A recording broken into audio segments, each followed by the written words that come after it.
That guy has a cool job, and he only has to work 2 to 3 minutes a day. I wonder if basketball would be more interesting if it was played with just a spotlight turned on. Number 5, Sheridan at number 1, East, first quarter. East wearing the white. Zach McCord did not waste much time getting to work. He's punching in at 3 o'clock and had another good game. His team was on the board first, leading 3-0. The Thunderbirds wanted to prove that they were better than a 1-point win they had versus Gillette the day before. Elijah Oliver strikes for 3, and already things are going better. This has quickly become a 6-zip game. About 15 seconds later, here comes more from Oliver. That was too easy. Everything has been pretty one-sided so far, with the scoreboard reading 8-0. Oliver brought his A game, and he was not messing around. This fadeaway jumper will add on 2 more to his 21 points. East has made an early statement so far, ahead 10-0. Sheridan needed to start producing some offense soon, or else. Zach Campbell will produce a 3, and that will get rid of the 0. It's a start, but they are down 10-3. That did not bother the Thunderbirds because they would get those 3 right back. Oliver again, the junior, had a hot hand. He was heating up in the pregame warm-ups, and he would carry the momentum over. It's now a 13-3 ball game. The 2 big guns for the home team were ready. McCord also hit the 20-point mark in this game, 22 to be exact. And if these highlights appear one-sided so far, that's because the game was one-sided so far. The scoreboard reads 15-3. The Bronx did not have to hurry with a comeback bid, but they had to get started on it. Dylan Daniels launches for 3 and connects. The senior had a pretty good game himself, and his team trails right now 15-6. And they did make a move. Cody Williams has a one-on-one fast break, and he will win this exchange. It's 15-8, which is better than what it was 1 minute ago. They would stay after it. Campbell poured in 11 for the cause. There's 3 of them, and the offense was finally showing up. The deficit is down to 6 at 17-11. The momentum was staying with the boys in blue for a little while longer. This is Blake Godwin with a drive, pull-up jumper, and that's 2. Now we have a decent matchup. It was 18-13 after the first 8 minutes. Second quarter, the big guns for East were reloading, and it did not take long for them to pull the trigger again. McCord, bang!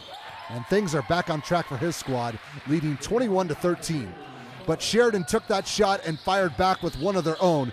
Godwin has reservations for 3, and you can now be seated. Suddenly, we have a 3-point difference. The score is 21-18. So far, we have had ourselves quite the shootout in Cheyenne. McCord now has the hot hand, and he was burning the nets for the Thunderbirds, and he knew it. A much-needed 3 makes this a 24-18 game.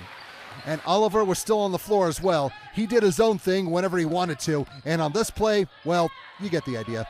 The lead is back up to 9. It's 29-20. The Bronx played catch-up once, and now they have to do it again. Daniels led all scorers with 24 points. This bucket would keep the deficit in single digits, but they are still down 31-22. The home team did have other players that helped out. McCord was not perfect, but he had guys like Jacob Ross who had his back. It's all good for his squad because now we have a 34-22 score. The visitors were trying to get back in the saddle. Godwin is going to launch from college range and bury another 3. Being down 34-25 is not exactly where his team wants to be, but they will have to take it for now. But they did have a problem dealing with the big guys sometimes. Ross is a 6'7" sophomore, and he's pretty good with offensive rebounds and putbacks. The lead was back into double digits for East. It was 36-25 going into the locker room. Third quarter, Sheridan also needed to get more players in on the scoring if they wanted to win. Chris Clark will join the party, and every little bit helped, but they are still on the wrong end of a 41-29 score. Later, they were picking up the pace, and it was paying off some. Great assists from Daniels to Campbell, and there are a couple of Bronx on the same page. They are still down 41-31, and there is still some time. The comeback was a slow one, but as long as you make your shots, you have a chance. Campbell will give the boys in blue 3 chances on this corner shot, and they have some fight in them, trailing 43-34. The Thunderbirds would see their lead shrink to 5, and McCord and Oliver have been quiet for a while. Let's try someone else. Connor Leasing, welcome to the party. He will announce his presence on that 3 and move the scoreboard up to 46-38. Then one of the big 2 got back into it. McCord, pull-up jumper for 3 and swishes it with about 4 seconds to go. That got the lead back into double digits for the home team as they would go ahead 52-39 heading into the final 8 minutes. Fourth quarter, it was now or never for the visitors. They could not afford to be trailing big for much longer. Godwin thinks that now is a good time, as he would make a 2-point contribution, but it's 54-42 with his team still losing. The problem was stopping McCord and Oliver, and even when they could, East had enough backup support. For example, Tyler Weinberger will uncork 3 and buries it. This game is almost in the bag with the scoreboard reading 57-42.